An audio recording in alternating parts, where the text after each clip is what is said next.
Good morning, everybody. How you doing on this brisk Saturday morning in May? This is Warm and Cozy Quilting, and we are just a few miles southeast of St. Louis in Columbia, Illinois. Beautiful Columbia, Illinois. My name is Debbie, and with me today is my daughter, Sarah. Hello. And we are going to talk about the log cabin block, which has been around for a long time. I'm going to make one. I'm going to show you how to make several at one time. And because you may want to make 12 or 24 or 36 and make a king size quilt. So we'll show you how to do that. Have the cutting instructions up now if you want to cut and sew along with us. These would be the pieces that you need for this particular block. Okay, now what I'm going to show you is I don't have each individual piece cut in length, because if you were going to make multiples, you would want a long strip and would be chain piecing and strip piecing. So I'm going to cut mine to size as I go.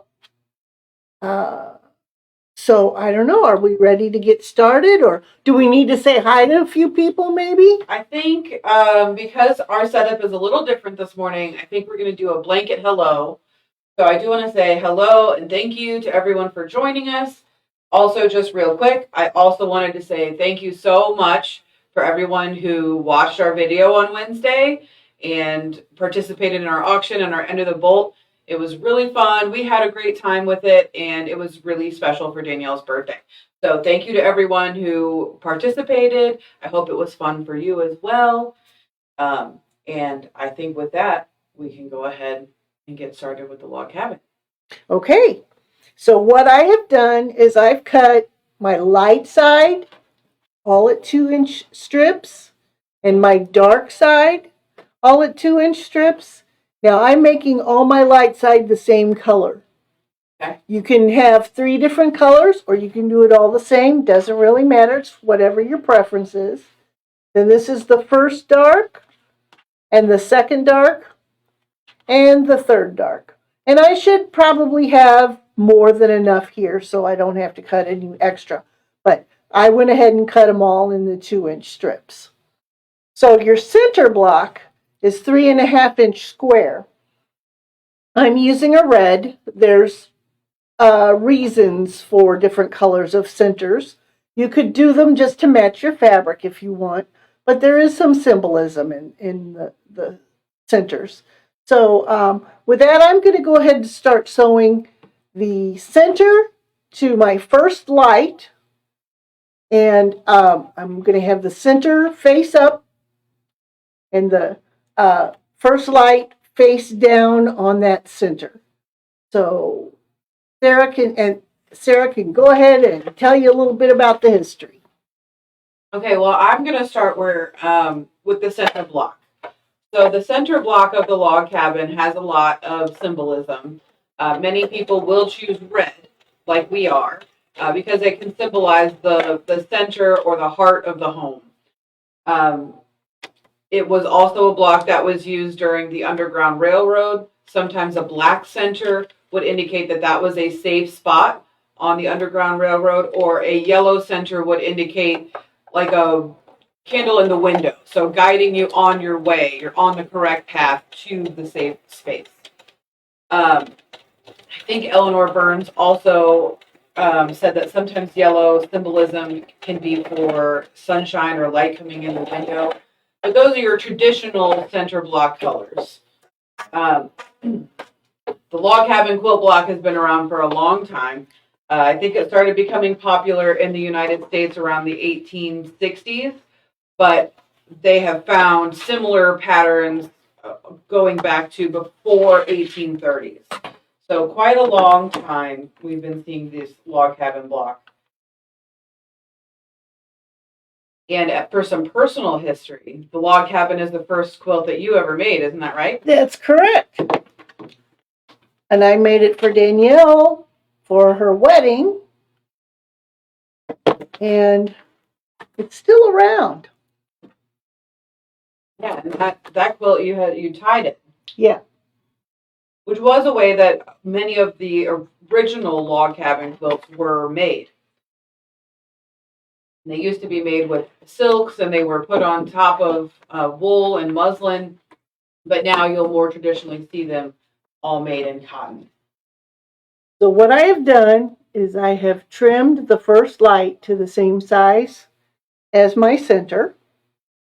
And when you lift this piece up, it becomes your handle. This is what you're going to hold on to when you start your next piece. The handle always goes to the top. That's right. So I'm going to press away from the center. And my iron got cool. So we'll give it just a second. It was warm just a minute ago, so it should do this. But I'm going to press away from the center. Normally we would go towards the dark, but we're going to have all of our seams away from the center. Then I'm going to start with my handle at the top, take another piece of the light, and sew along on the right hand side. There we go.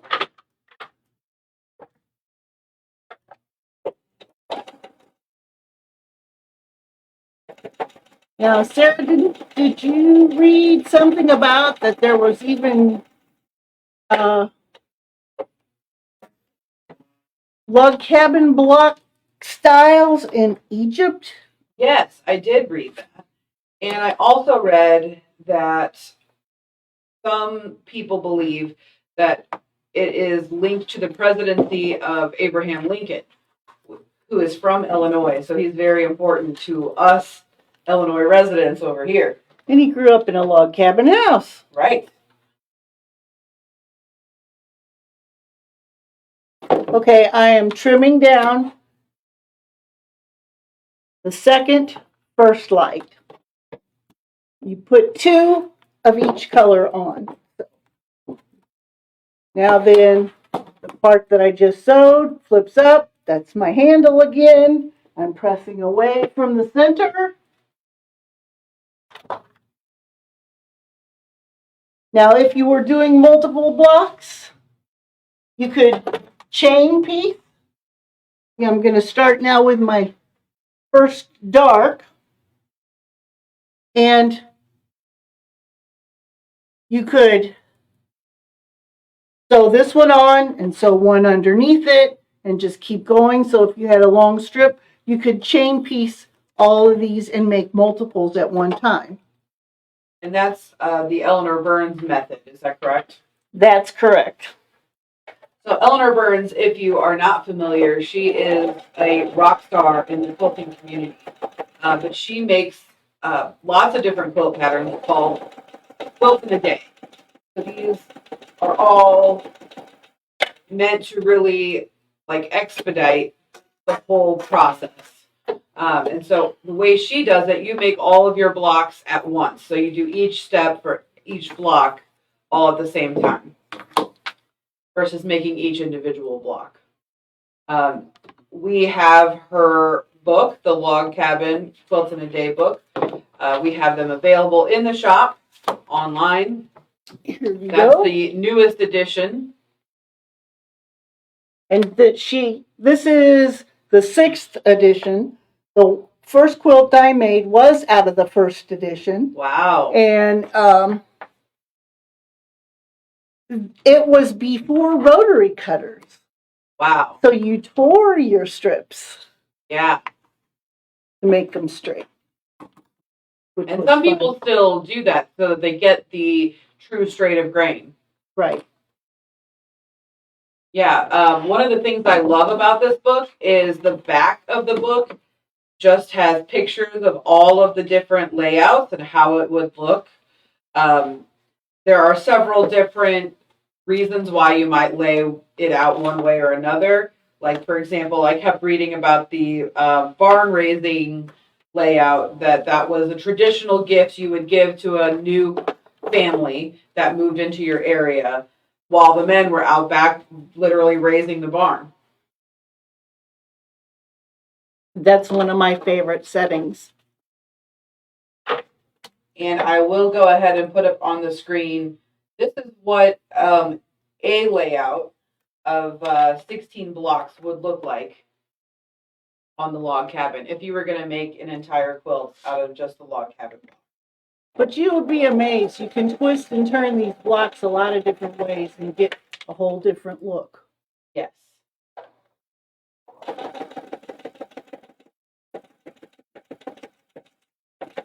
Okay, I'm adding the first dark, I'm sorry.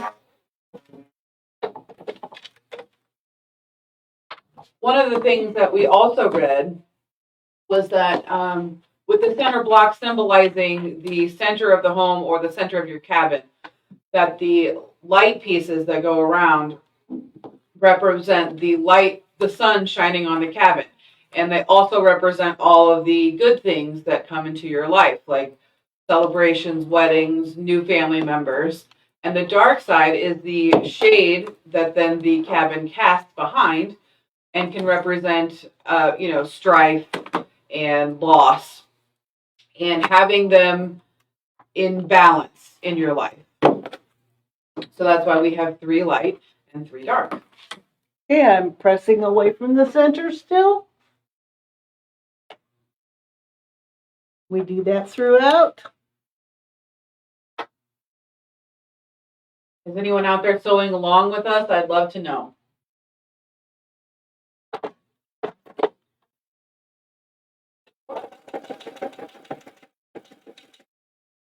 And then, didn't you make a king size log cabin for your first quilt? It was not my first quilt. It was the 3rd quilt I ever made. Yeah, my log cabin that I made went to a new couple who had recently gotten married. It was not a wedding gift, but it was just welcoming them to their new life, their new couple life. We've got a couple people sewing along, some people just watching and listening. Great. And Eileen is cross-stitching. So it's a little chilly and a little dreary outside this morning. It's a great day to stay in and get some crafting done, get some projects done.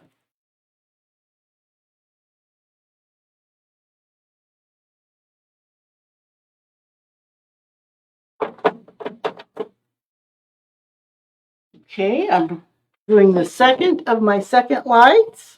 Let's see, is this one big enough? Nope. Eileen also said her first quilt was a king-size log cabin. So it is a great beginner quilt, but it also is such a beautiful and traditional quilt. Even if you've been sewing a long time, it's a great quilt to make. It's very forgiving, so it's great for a beginner. Yeah. But because there's so many different layouts, it's great for any skill level. You never get tired of it. Yeah. Patty says if she starts sewing now, she won't get any work.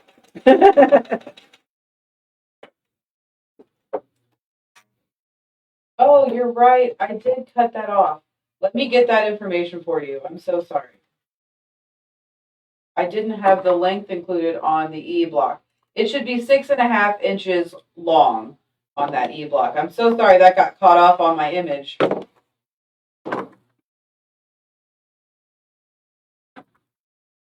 Thank you, Carol.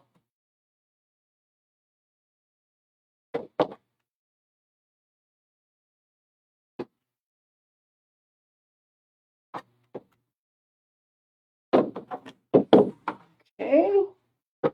Handle to the top. It is easy to get these twisted if you don't remember that handle to the top little trick. Yeah, so the piece that you just sewed on becomes the handle that goes to the top. And so now I'm going to do my second dark. And if you set the block down and you no longer remember which block is, or which log is the last log that you sewed on, it's going to be the one that has no seam going through it. That's correct. Because sometimes we get turned around here. Yes, we do. I have been known to be turned around on a drunkard's path, if I remember right. Yes.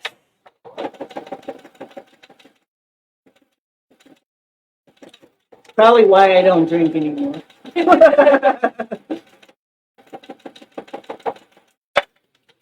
See, and then here is Joe in the comments just giving me the perfect segue. She says, creative grids, log cabin trim tools are wonderful to work with. We also have those available in the shop or online. This one makes both a 6-inch block and a 12-inch block, so you can use it for either or. And it is available online. And having both of those sizes are nice because they'll play well together. So you could do a varying size. Or do a border of the 6-inch and 12-inch blocks in the middle. Yeah, beautiful. Yeah, Eileen says the log cabin was the only quilt that she ever tied. Me too. I tied that one. I made another one and said, I made one and drug it through my domestic machine and quilted it. And then I made a third quilt and said, never again. So I found a long armor who did it for me. And in the meantime, I bought my own long arm. So, up after 3 quilts. Yeah. Yeah, so Debbie doesn't mess around. No. Jump right in, both feet. Yeah, I think it's so cool that this block has so much personal history for us also. Yeah. Because it's the quilt that really got you started. Absolutely. And then your interest sort of led to Danielle's interest. Eventually. So it was one of the first quilts that she made. Right. And then it led to my interest again. Eventually. Very long down the line. And it was a class that I took from you. Yep. Debbie teaches this class all the time. It is very weird for me to call her Debbie. So if I call her Mom, that's her habit.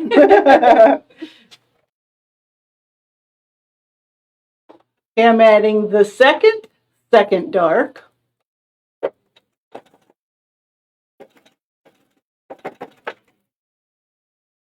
It is a good idea to lay your pieces out in the order beside your sewing area.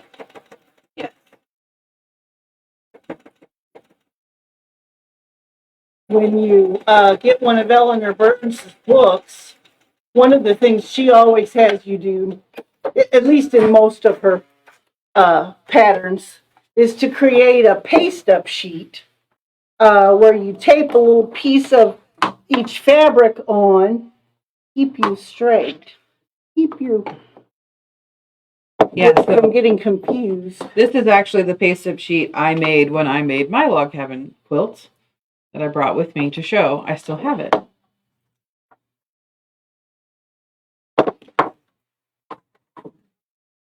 Again, there's your handle. We're pressing away from the center.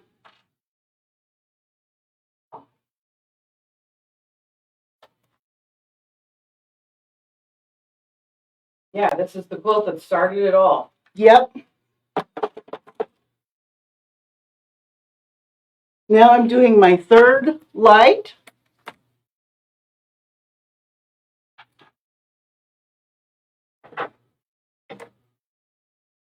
Okay, so also in the shop today is the last day for our end of the bolt sale. We've been doing it all month long. This is the last day of the month that we will be open. Tuesday's the 1st. So if you want to get fabric at 20% off, you have to come see us today.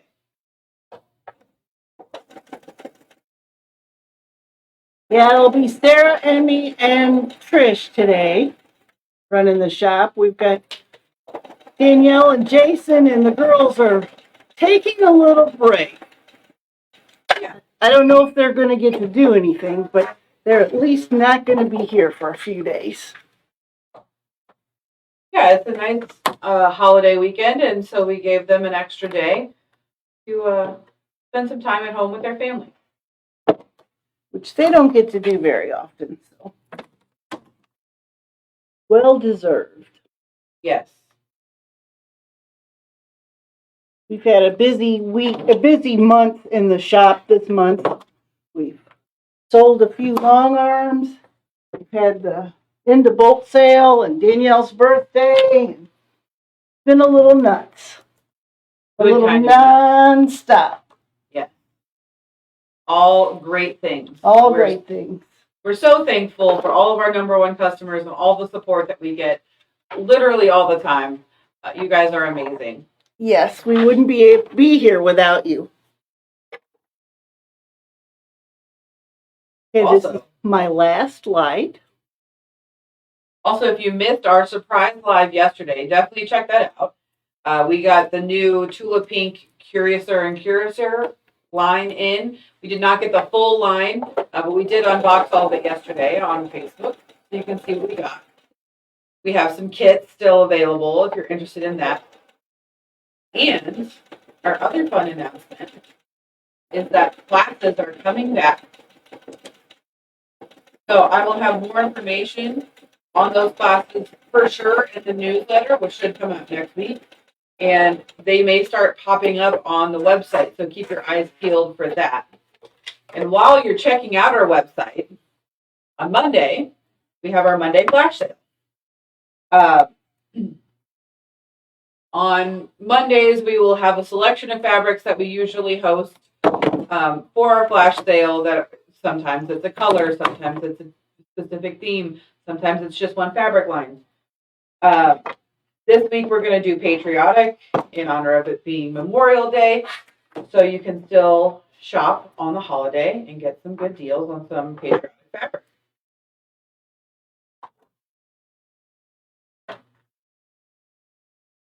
Also, with our classes, they're not going to start until after the 4th of July weekend, but we're getting geared up for you to see what they are, what they're all about. And we're just trying to get a feel for what everybody's looking for and to see how much interest there is. Sure. And if we've got a lot of interest and we sell out in a hurry, we'll add more classes. Absolutely. We'll double up on them and, make them more of them available. So we're just kind of testing the waters here. With that being said, so as you know, COVID made all businesses sort of had to shift and reinvent their whole business model, us included. And so we have added a lot of these things. Of course, we started doing these Saturday check-ins, our Wednesday live sales. And so now we're adding classes back into the fold. And with our different business hours and the way that we've changed our business over the last year plus, we're just trying to figure out how that makes sense for everyone. So one of the things that people have always said that they love about our classes is that we keep our class sizes small, and that's not changing. We're planning on having a maximum of 5 people at least, to start. So it's not going to be a huge group of people. It's not going to be, like you're going to be super crowded if you're concerned about being around people for a long amount of time. It's not going to be a large class. You'll get a lot of one-on-one attention from our instructor as well. And most of the classes are only 3 hours. Right. So we're minimizing the amount of time that you're with other people too. And at least for now, we used to sometimes include lunch and have a lunchtime, but right now with COVID, that is not something that we're looking into doing. No, but we'll be giving you a lunch break so you can get it on your own if we do 2 sessions in the same day or something like that. So Sure. we'll work around it. We'll go with the flow. But definitely, if you see a class that we're offering and you're like, oh, that time doesn't work for me, but I would love to take this class, that is information we would love to have. So definitely let us know if you need an evening class or a specific day of the week. Drop us an email. Yeah, we will try to make those accommodations.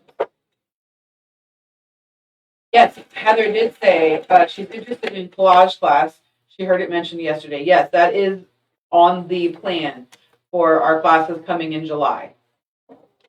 So I don't have all the information at present, but that information will be coming out soon.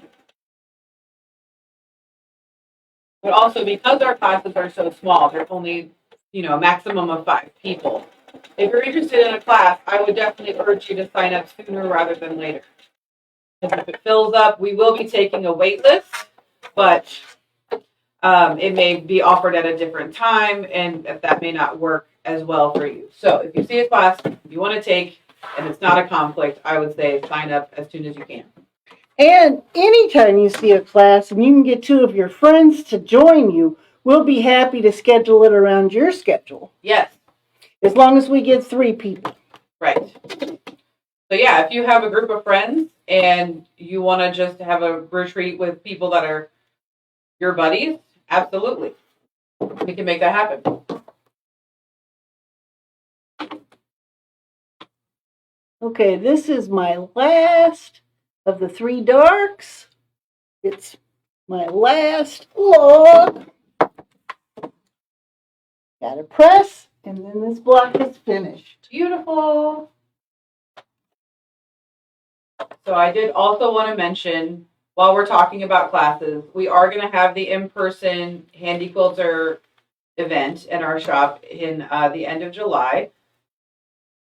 It's a great opportunity to get your hands on a long arm, to see what it's all about. Try it out to see if you're even interested in long arming your own quilt or owning a long arm in the future. Or if you just recently purchased a long arm, it's great to sort of get a little all day training. Yes. With hands-on. Because we'll talk about rulers and Pro Stitcher and free motion and all, they'll cover the basics of everything you can do with your machine. Okay, here we go. This is my finished log cabin block. Beautiful. And it's 12.5, so it should be fit in fine with all of your other blocks. Awesome. We also brought over a couple other things that you might be interested in. So we brought over a pattern called Marble Steps, and that there is a variation on the traditional log cabin block. If you're looking for another pattern, that's a good option for you. And it's scrappy, so yes, you can use up little pieces. It's a way to kind of modernize this very traditional block and pattern. And then we also have the Underground Railroad sampler, which definitely will complement your log cabin block if you're looking more for a sampler that has a lot of the traditional blocks that were connected to the Underground Railroad and lots of history about what all the blocks mean and symbolize. It's a great book for that. We also have a little kit that goes along with this book that has labels, so when you cut out the blocks, you can put them all in little sandwich bags and say this color goes here, and it sorts it all out. And it also has the block, if you will, with the explanation of each block and what the symbolism is of the Underground Railroad.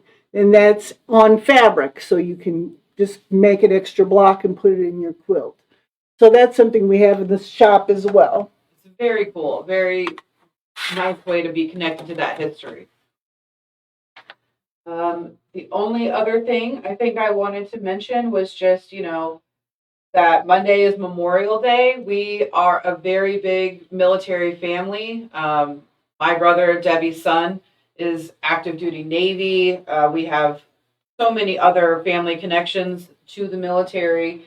So just enjoy yourself this weekend, have a good time, but do take some time to remember those people who were not able to return home and gave the ultimate sacrifice. Absolutely. For And, our freedom. Yes. It's one of the reasons that we are a Quilt of Valor shop, because this is very near and dear to us. Yes. I would definitely urge you to check out Quilts of Valor if you're looking for a way to give back to service members.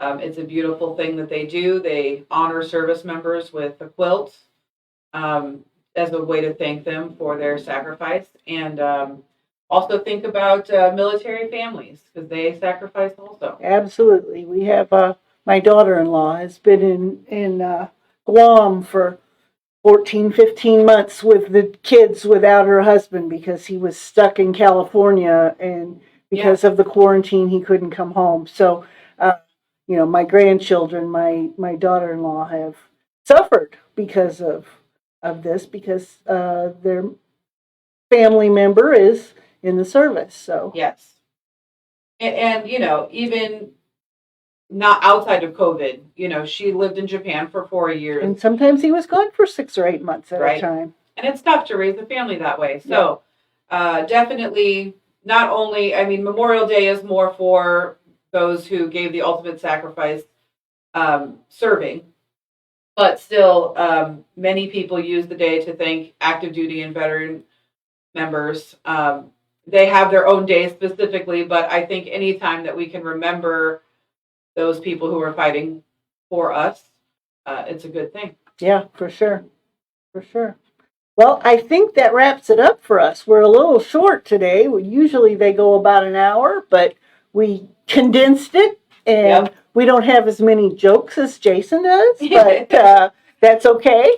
So I hope you enjoyed this morning, and come by and see us today for the rest of the End of the Bolt sale, and happy Memorial Day weekend. Yes, thank you so much, and we hope to see you soon. Okay, bye.